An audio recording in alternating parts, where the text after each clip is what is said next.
하나님 감사합니다.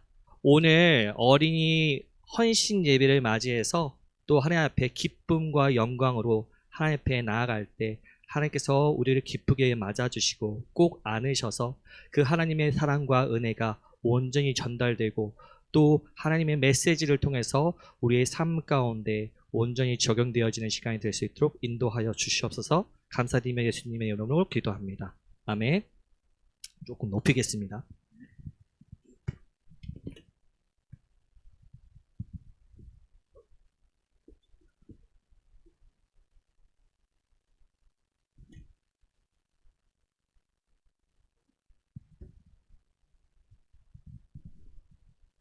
뭐 생각보다 그렇게 올리지도 않았는데 제가 좀 노안이 와가지고 예, 많이 올린 것 같지만 뭐 별로 올라가지도 않았네요. 오늘 말씀은 127편 3절부터 5절까지인데 우리 나은이한테는 이 세 절을 읽기가 너무 가혹할 것 같아서 3절만 표시했거든요.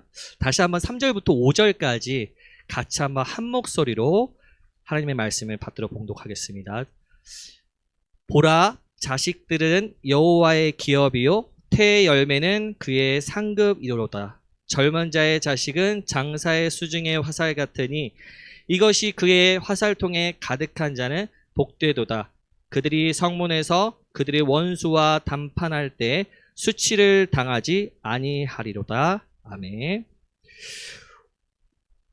오늘은 잊혀진 선물, 다시 회복해야 할 시선으로 부제, 다음 세대를 향한 하나님의 말씀, 우리 모두의 책임이라는 말씀으로 같이 은혜의 시간 나누고자 합니다.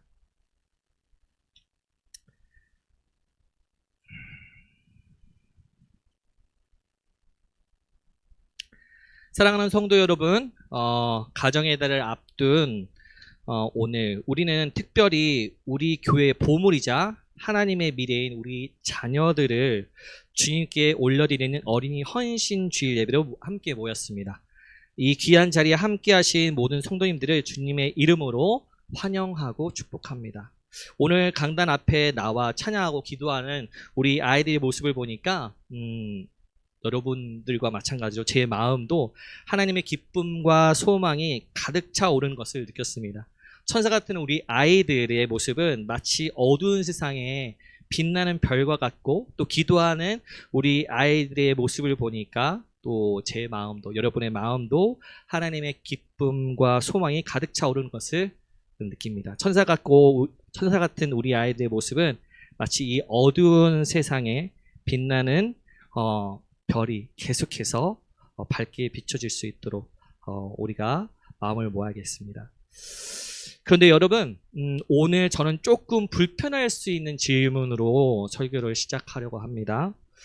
우리에게 자녀는 그리고 다음 세대는 진정으로 축복입니까? 아니면 혹시 무거운 부담입니까? 아마 입술로는 주저없이 당연히 축복이지요 라고 대답할 것입니다. 성경에서도 우리의 신앙 양심상 그렇게 말하고 있으니까요. 하지만 솔직히 이 마음과 현실은 어떤가요? 퇴근 후 지친 몸으로 집에 돌아왔을 때 보자마자 아빠 나 이거 해줘, 나 저거 필요해 라면서 아이들의 요구와 필요 앞에 뭔가 쉼을 빼앗긴다는 생각에 짜증이 밀려오지는 않습니까? 물론 부끄럽지만 저도 그럴 때가 간혹 있었습니다. 자녀의 학원비와 교육 문제로 깊은 한숨을 내쉬면서 아이 하나 키우는데 이렇게 많은 돈과 에너지가 드는구나 하는 생각에 짓눌리지는 않습니까? 더 나아가서 아이가 내 기대에 미치지 못할 때 혹시 실망감과 함께 내가 이러려고 고생을 했나 하는 서운함이 고개를 들지 않습니까? 이러한 생각들은 단지 개인적인 감정의 문제가 아닙니다. 오늘날 우리가 살아가는 시대의 슬픈 자화상이기도 한데요. 통계청 발표에 따르면 대한민국의 작년 합계 출산율이 0.6명대로 떨어질 수 있다는 예측이 나옵니다. 6명 아닙니다. 0.6명이에요. 전 세계적으로도 인류 역사적으로도 유례를 찾기 힘든 충격적인 수치입니다. 왜 이런 현상이 벌어지고 있을까요? 젊은 세대는 이렇게 얘기합니다. 집값도 비싸고요. 사교육비도 감당 안 되겠고, 아이 낳으면 내 경력은 끝나고 나만의 시간과 삶은 사라져요. 아이는 너무 큰 부담이에요. 자녀가 더 이상 축복이나 선물이 아니라 내 삶을 위협하는 위험 요소나 경제적인 부채처럼 여겨지고 있다는 거예요.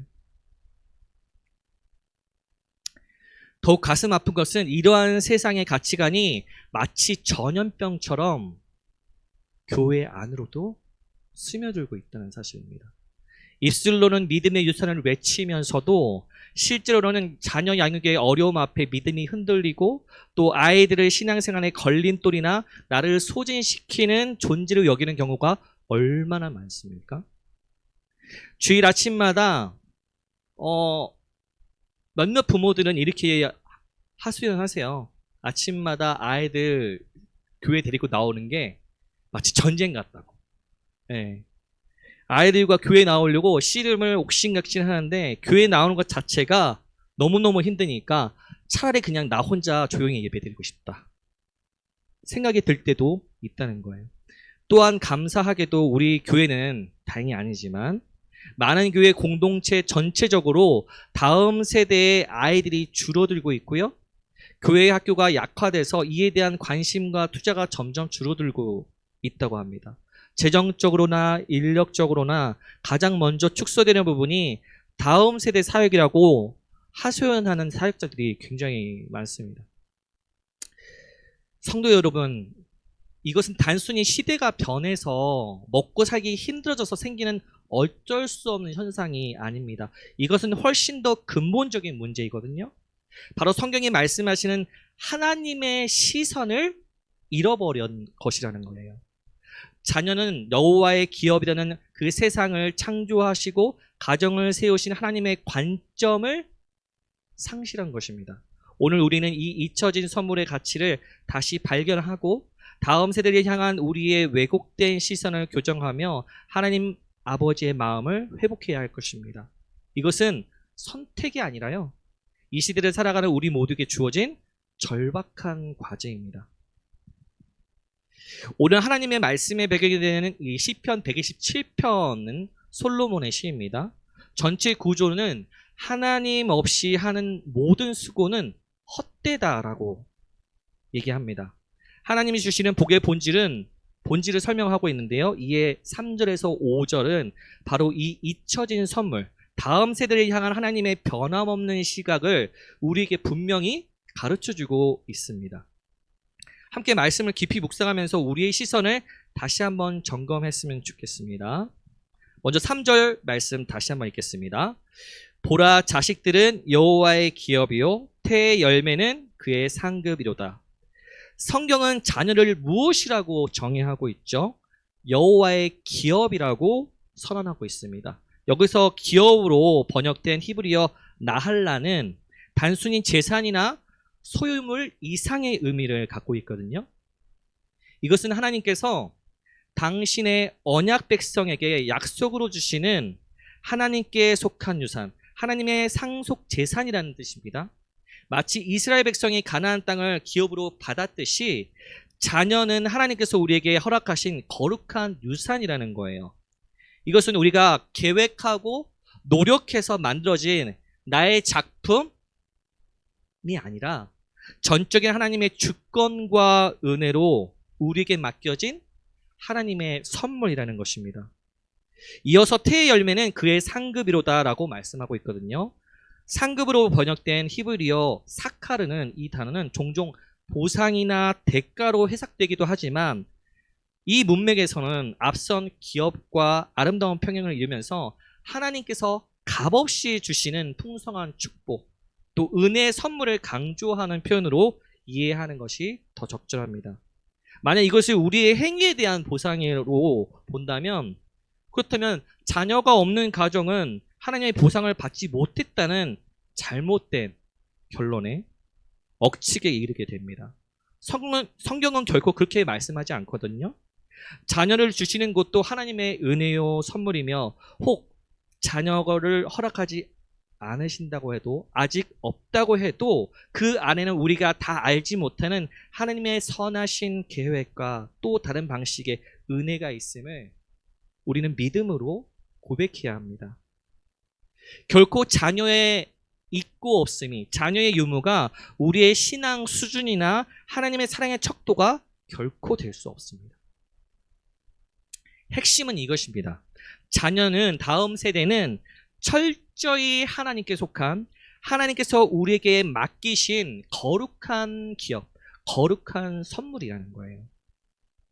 그런데 오늘 우리의 현실은 어떤가요? 우리는 이 선물을 진심으로 선물로 여기고 있습니까? 안타깝게도 많은 경우 그렇지 못한 것 같습니다. 이 선물이 아닌 프로젝트로 여기거든요. 자녀는 더 이상 하나님의 선물이 아니라 부모의 야망을 실현시켜야 하는 프로젝트가 되어버린 지 오래입니다. 아이의 의사와 재능은 무시된 채 부모가 원하는 대학, 원하는 직업, 원하는 삶을 살도록 강요받았습니다. 아이의 행복보다는 부모의 성공을 증명하는 도구가 되어버린 것입니다. 또 이 선물은 선물이 아니라 경쟁자 또는 비교 대상이라는 거예요. 옆집 아이와 또 친구의 자녀와 끊임없이 비교당하며 더 잘해야 한다는 압박 속에서 살아갑니다. 아이의 존재 자체로 감사하고 기뻐하기보다 성적표와 성과로 아이의 가치를 매긴다는 거죠. 이것은 아이를 선물로 여기는 태도가 아닙니다. 또 자녀를 선물이 아닌 선택사항 또는 소비재로 여긴다는 것입니다. 심지어 자녀는 이제 있어도 그만, 없어도 그만인 선택사항처럼 여겨지기도 합니다. 아이를 낳고 키우는데 드는 비용과 나의 편리함을 이렇게 저울질하면서요, 생명의 가치를 계산하거든요. 심하게 말하면 마치 마트에서 물건을 고르듯이 나에게 이익이 되는지 따지듯 이 소비재처럼 취급하는 경우가 있습니다. 이 선물을 대하는 태도에 대해서 이야기를 하나 얘기하고자 하는데요. 제가 아는 한 자매님의 이야기입니다. 이 자매님은 30이 좀 안 돼서 결혼을 하셨어요. 그리고 오랫동안 아이를 갖지 못해 힘든 시간을 보냈습니다. 그래서 시험관 수술을 여러 번 시도했고요. 번번이 실패했습니다. 거의 포기 상태에 이르렀었죠. 근데 정말 기적적으로 40이 돼서 자연인 임신을 한 거예요. 네. 정말 신기하죠? 아이가 태어났을 때 자매님은 아이를 품에 안고 그렇게 하염없이 눈물을 흘렸대요. 그리고 이렇게 고백했다고 합니다. 하나님, 정말 감사합니다. 이 아이는 제 것이 아니라 하나님이 저에게 맡기신 선물입니다. 제가 잘 키울 자격이 있어서 주신 것이 아니고 그저 값없이 은혜로 주신 선물임을 잊지 않겠습니다. 이 아이를 통해서 제가 더 하나님을 배우고 사랑하게 해주세요. 그 후로 이 자매님은 아이를 키우면서 힘들고 지칠 때마다 그 자신이 그 아이를 얻었을 때 하나님 앞에 고백했던 그 고백을 떠올린다고 합니다. 그래서 아이가 속을 썩이고 힘들게 할 때에도 이 아이는 내 소유가 아니라 하나님이 잠시 맡겨주신 선물이지, 내가 완벽하게 키워야 하는 프로젝트가 아니라 이 아이를 통해서 하나님이 나를 만들어 가시는 과정이지 라고 생각하면서 마음을 다 잡았다는 거예요. 반면에 우리는 어떤가요? 때로는 자녀를 당연하게 여기고 또 내 마음대로 되지 않을 때 불평하고 원망할 때는 있지 않았습니까? 자녀를 통해서 하나님께 감사하기보다는 오히려 자녀 때문에 하나님을 원망하고 있었던 순간은 있지 않았습니까? 성도 여러분, 자녀를 향한 우리의 왜곡된 시선은 가정을 병들게 하고요, 다음 세대의 영혼을 깊이 상하게 합니다. 아이들은 자신의 존재 가치를 의심하게 되고 부모와의 관계는 틀어지며 하나님을 오해하게 됩니다. 생명을 선물로 받지 못하고 비용으로 계산하는 사회, 또 인격을 존중하지 않고 성과로 판단하는 문화 속에서 그리스도인인 우리는 먼저 우리의 시선을 교정해야 합니다. 자녀를, 다음 세대를 다시 하나님의 선물이자 거룩한 유산으로 바라보는 믿음의 눈을 회복해야 합니다. 4절 말씀 이어서 보겠습니다. 젊은 자의 자식은 장사의 수중의 화살 같으니 자녀는 세상으로 쏘아 보낼 화살이라는 거예요. 성경은 특이하게도 자녀를 화살이라고 비유를 하고 있는데요. 왜 하필 화살일까요?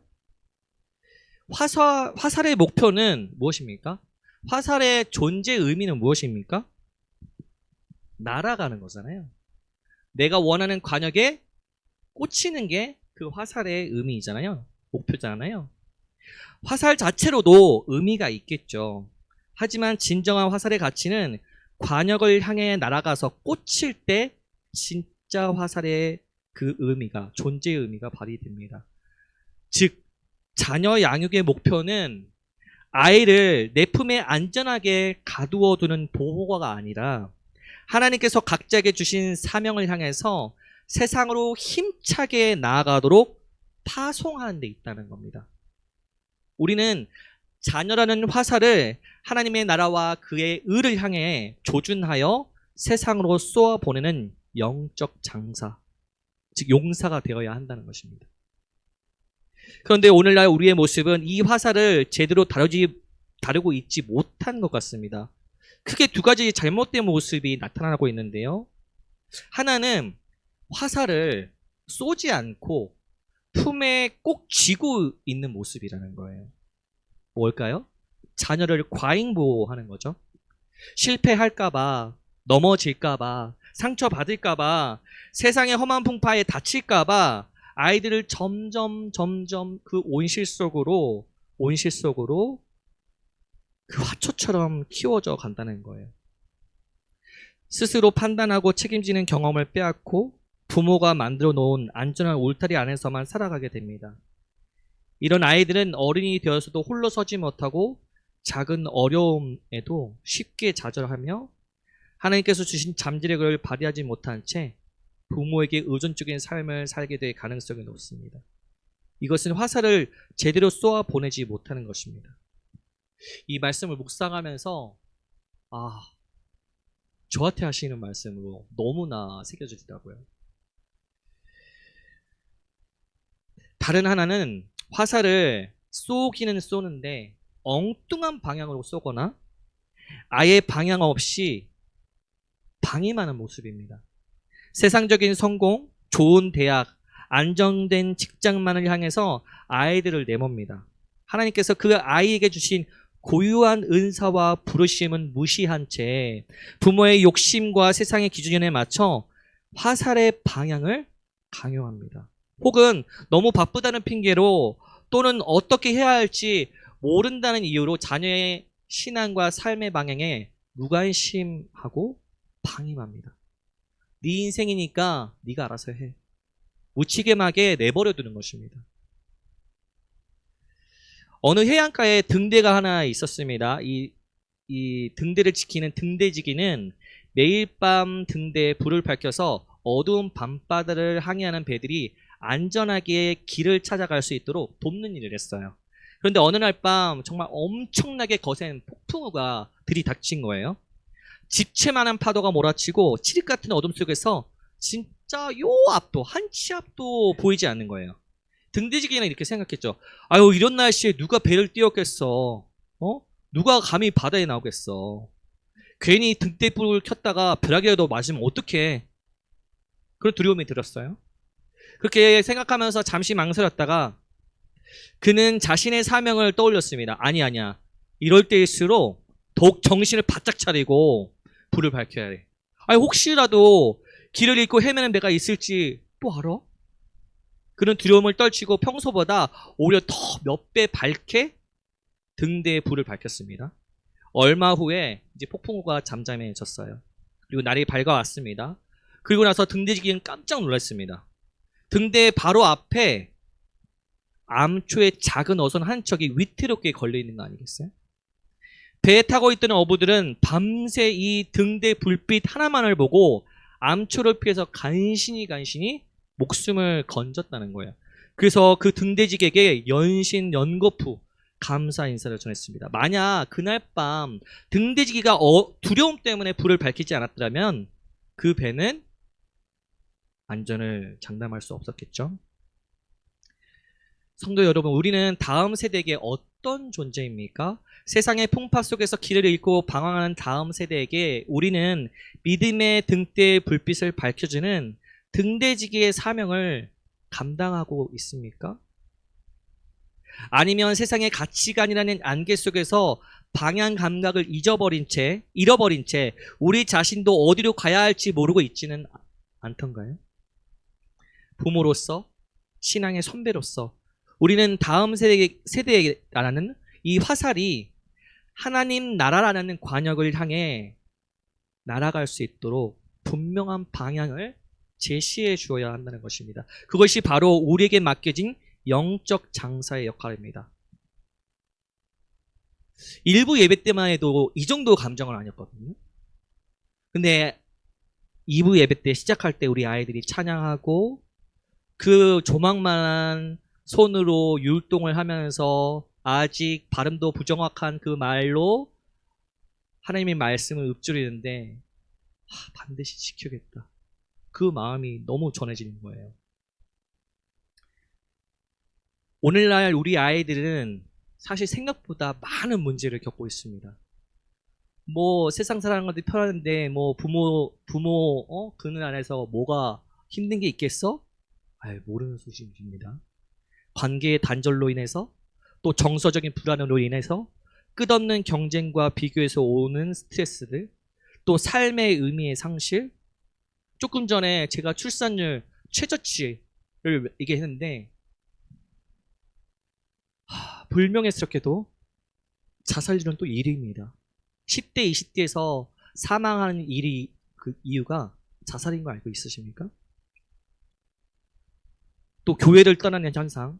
이 모든 것이 근저에는 어쩌면 방향을 제시해주지 못하는 어른들의 부재가 자리 잡고 있는지도 모릅니다. 화살을 제대로 조준하고 쏘아 보내지 못하는 우리의 책임이 크다는 것을 인정해야만 합니다. 마지막 5절 말씀 보겠습니다. 이것이 그의 화살통에 가득한 자는 복되도다. 그들이 성문에서 그들의 원수와 담판할 때 수치를 당하지 아니하리로다. 자녀는요? 다음 세대는요? 공동체가 함께 책임져야 할 하나님의 유산이라는 거예요.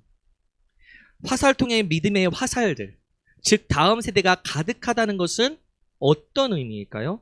단순히 자녀 수가 많다는 의미를 넘어서 믿음 안에서 잘 양육된 다음 세대가 공동체 안에 풍성하게 세워져 있다는 뜻입니다. 그런 공동체는 복되다 얘기합니다. 성문에서 즉 세상에 영향력이 있는 자리에서 영적 대적들과 맞설 때 부끄러움을 당하지 않고 당당하게 하나님의 영광을 드러낼 것이라는 약속입니다. 다음 세대가 든든히 서 있는 교회는 미래가 있고 세상 속의 빛과 소금의 역할을 감당하는 강력한 공동체가 됩니다. 눈 감아보세요. 10년 후를 떠올려 보세요.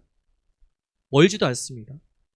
앞에 찬양했던 친구들이 이제 이 공동체의 믿음의 든든한 일꾼이 되어가고 우리의 믿음의 유산의 계보를 이어간다고 생각해 보세요.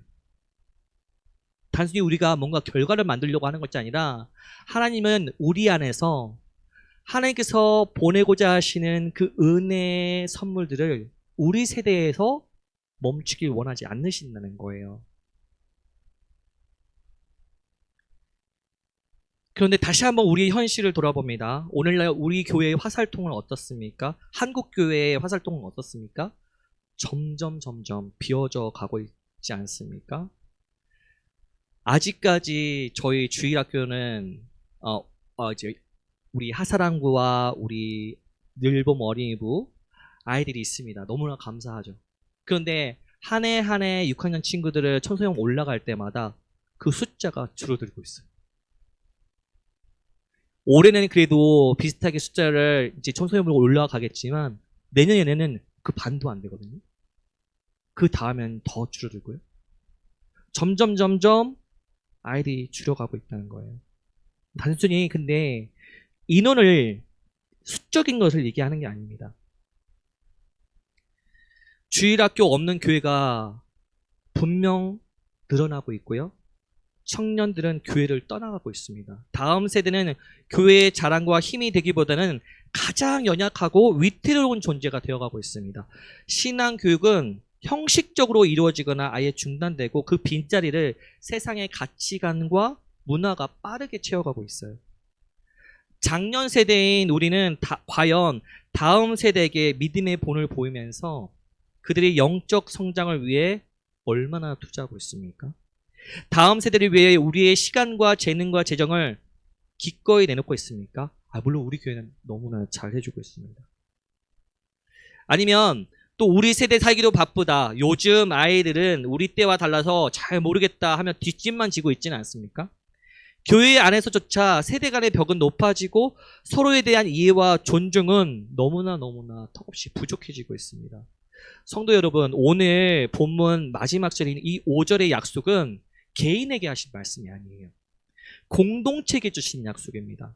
다음 세대를 세우는 일은 특정 부서나 몇몇 사람에게만 주어진 특별한 사명이 아니고요. 교회 공동체 전체가 함께 짊어져야 할 사명입니다. 내 손주, 내 자녀만 잘 키우면 된다는 그런 이기적인 생각으로 가는 게 아니라 우리 교회 안에 모든 아이들과 청년들이 바로 하나님께서 우리 공동체에게 맡기신 기업이라는 거예요. 우리가 함께 키워내야 할 화살이라는 거예요. 이것은 분명 자녀가 있건 없건 우리는 모두 다음 세대의 신앙의 어른이 되어 그들의 영적 화살통을 채워줄 책임이 있습니다. 오늘 어린이 헌신 예배로 함께 드리고 있는데요. 오늘 이 시간을 통해서 너무나 간곡하게 부탁드리고 싶은 이야기였던 거예요. 근데 아이들이 없으면 그 감이 잘 안 오실 것 같아요. 옆에 있는 우리 다음 세대를 한번 보시기 바랍니다. 한번 보세요, 그 친구들. 그리고 누가 우리 교회에 어떤 친구들이 있는지, 어떤 다음 세대들이 있는지 눈으로 꼭 새기셨으면 좋겠어요. 그리고 이 다음 세대들이 우리가 지켜야 할 믿음의 화살이라는 거 반드시 기억했으면 좋겠습니다. 우리가 이 진리를 회복해야 할 이유는 오늘 말씀을 통해서 다음 세대를 향한 하나님의 마음이라는 거예요. 잊혀진 선물의 가치를 우리는 다시 확인했습니다. 그렇다면 왜 지금 우리가 이 진리를, 이 시선을 회복하는 것이 왜 이토록 중요할까요? 만약 우리가 계속해서 자녀를, 이 다음 세대를 하나님의 기업으로 보지 않는다면 어떤 결과가 벌어질까요? 부모는요, 아이를 자신의 연장선이나 소유물로 여겨서 끊임없이 통제하려 들 거고요. 프로젝트화하는 거죠. 반대로 양육의 어려움 앞에서 그냥 쉽게 좌절하고 포기하거나 이렇게 방임하게 될 거고요.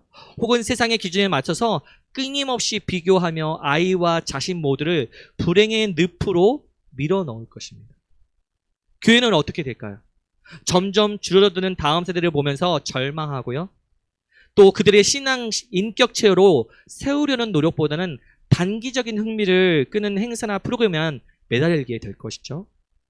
결국 다음 세대를 포기하고 그냥 우리끼리의 교회로 전락하게 될 것입니다. 사회는 어떻게 될까요?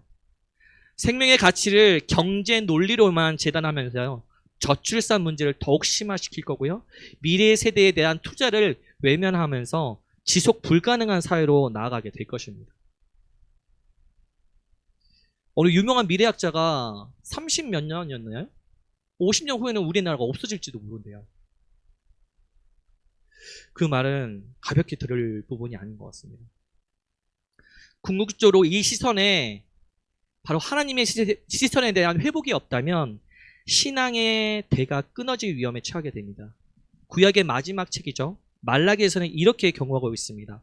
보라, 여호와의 크고 두려운 날이 이르기 전에 내가 선지자 엘리야를 너희에게 보내리니 그가 아버지의 마음을 자녀에게 돌이키게 하고 자녀들의 마음을 그들의 아버지에게로 돌이키게 하리라.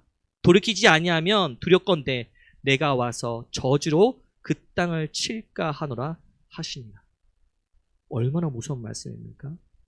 세대 간의 마음이 연결되고 신앙이 계승되지 않을 때 그 공동체는 하나님의 축복이 아니라 저주가 임할 수 있다는 아주 엄중하고 준엄한 경고입니다. 또한 공동체 미래 자체가 무너지게 된다는 거예요. 다음 세대가 믿음 안에서 정체성을 찾지 못하고 방황하게 되면요, 교회는 세상의 빛과 소금으로서의 사명을 감당할 힘을 잃어버리게 됩니다. 그들을 세워야 할 어른 세대는 거룩한 사명을 잃어버리고 영적 무기력하게 빠지게 될 것입니다. 이것은 먼 미래의 이야기가 아니라 바로 오늘 우리가 직면한 현실일 수 있습니다. 더 가깝게 얘기할까요? 그 아이가 바로 우리 자녀라고 볼 수도 있다는 거예요. 그렇다면 우리는 과연 어떻게 살아야 될까요? 오늘 이 말씀을 마음에 새기고 우리의 삶과 공동체를 어떻게 변화시켜야 할까요? 먼저 우리 자녀가 있는 성도님들에게 간곡히 부탁드립니다. 오늘부터 자녀를 향한 여러분의 시선을 의지적으로 교정하십시오. 내 아이이기 전에 하나님께서 잠시 맡기신 기업임을 고백하십시오. 세상의 성공 기준과 비교의 잣대를 내려놓으십시오. 아이의 성적표나 결과물로 판단하지 마시고 그 아이 안에 있는 하나님의 형상을 바라보고요, 그 아이만이 가진 고유한 가치와 잠재력을 발견하고 축복해 주십시오. 끊임없는 잔소리와 통제 대신에 무릎 꿇는 기도와 따뜻한 격려로 이 아이의 영혼을 만져주시고 믿음의 화살을 하나님 나라를 향해 조준하는 부모가 되어 주십시오. 쉽지 않다는 거 압니다. 여러분에게 말씀드리고 있지만 이것은 사실 저에게 하는 말이었거든요. 너무나 부끄럽지만 그럼에도 하나님의 말씀이기에 전하고 있습니다. 그래서 더욱 기도하며 하나님의 지혜와 능력을 구해야 하는 것입니다. 다음으로 자녀가 없는 성도님들, 또 미혼 청년, 장년 성도님들에게 말씀드립니다. 여러분은 결코 이 사명에서 방관자가 아닙니다. 오히려 더 자유롭게, 더 넓은 마음으로 다음 세대를 품을 수 있는 축복의 통로가 될 수 있습니다. 교회 안에 모든 아이들과 청년들은 영적으로 우리의 자녀이고 손주이고 우리의 형제이고 우리의 동생입니다. 그들의 이름을 기억하며 기도해 주십시오. 어떤 한 성도분이 용기를 가지고 청년한테 인사를 한 거예요. 근데 본인도 내성적이고 내향적이라 너무나 쑥스럽고 하는데 억지로 얼굴에 미소를 품고 그 청년한테 다가가서 안녕 이렇게 얘기했는데 그 청년도 어색해서 네 하고 지나가는데 나중에 그 청년이 너무나 그 인사 중에 고맙다고 그렇게 얘기를 하더라는 거예요. 별거 아니지만 그 별거가 그 친구의 영혼을 소생시킬 수 있습니다.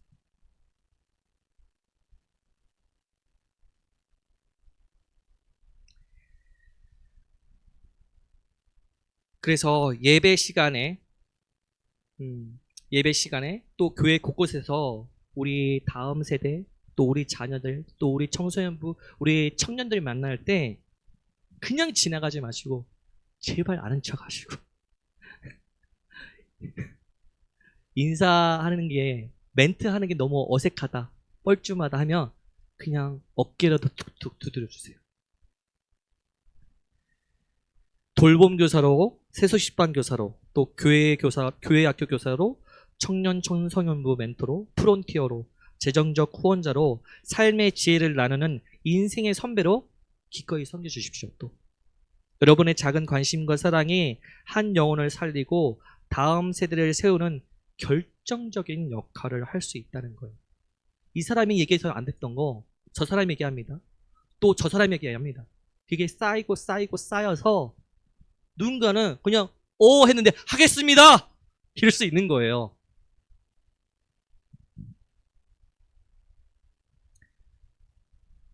다음 세대에 든든한 영적 부모, 신앙의 어른이 되어 주셔야 합니다. 마지막으로 우리 교회 공동체 전체에 호소합니다. 우리는 다음 세대를 위한 시스템을 점검해야 하고요. 그 프로그램이 아니라 또 이벤트가 아니라 그것보다 더 중요한 거는 다음 세대가 인격적으로 만나고 신뢰할 수 있는 믿음의 모델이 되어야 한다는 거예요. 그들의 고민을 진심으로 들어주고 함께 기도해 줄 수 있는 따뜻한 관계가 필요하다는 거예요. 그래서 우리 목사님께서도 그 말씀하셨죠. 고민이 필요하거나 상담이 필요한 분들 또 그 모임을 만들었는데 얼마든지 언제든지 도움이 필요하면 요청하고 그 부분에서 도움을 드리겠다. 작년 세대가 먼저 삶으로 신앙을 보여주고요. 다음 세대와 눈을 맞추고 대화하고 그들을 위해 중보 기도하는 공동체가 되어야 합니다. 다음 세대를 위한 시간과 공간과 재정을 아낌없이 우리 교회는 투자하고 있습니다. 네, 너무나 감사하죠. 그들의 자리를 존중하며 축복하는 교회가 되어야 합니다. 아시겠지만 교회는 공간이 아니에요. 예수님을 믿는 이 공동체라는 거야. 우리 하나하나가 모여서 이 공동체가 교회를 이루고 그 교회가 믿음의 모델이 된다는 겁니다.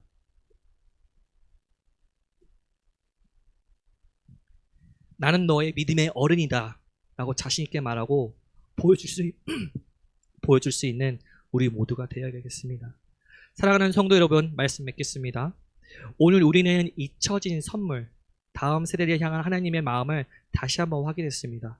이 시간 우리 함께 마음을 모아서 제가 좀 공동으로 고백했으면, 선언했으면 하는 것들을 적어왔는데 같이 한번 고백했으면 좋겠습니다. 같이 한번 고백해 볼까요? 시작! 자녀는 다음 세대는 하나님의 기업입니다. 우리는 모두 그 기업을 맡은 청지기요, 조준자요, 동역자입니다. 마지막으로 다음 세대를 바라보세요. 눈빛으로 끄덕끄덕 해주세요. 나 너희들 앞에 고백했다. 선언하신 거예요. 아이들 다 듣고 있습니다. 증인이에요. 세상의 가치관이 아무리 우리를 흔들어도요, 우리는 하나님의 시선으로 다음 세대를 바라보겠습니다. 자녀가 있는 가정도 없는 가정도 젊은 세대도 장년 세대도 젊은 세대도 우리 모두가 다음 세대를 세우는 이 거룩한 사명의 자리로 부르심을 받았습니다. 이제 더 이상 방관하지 않겠습니다. 저도 여러분도요. 비난하거나 판단하지 않겠습니다. 사랑으로 품고 기도로 섬기며 삶으로 보여주겠습니다. 잊혀진 선물의 가치를 회복하고 우리에게 맡겨진 다음 세대를 믿음과 사랑으로 함께 세워나가는 우리 모두, 우리 예수평화교회가 되기를 간절히 소망하며 축복합니다.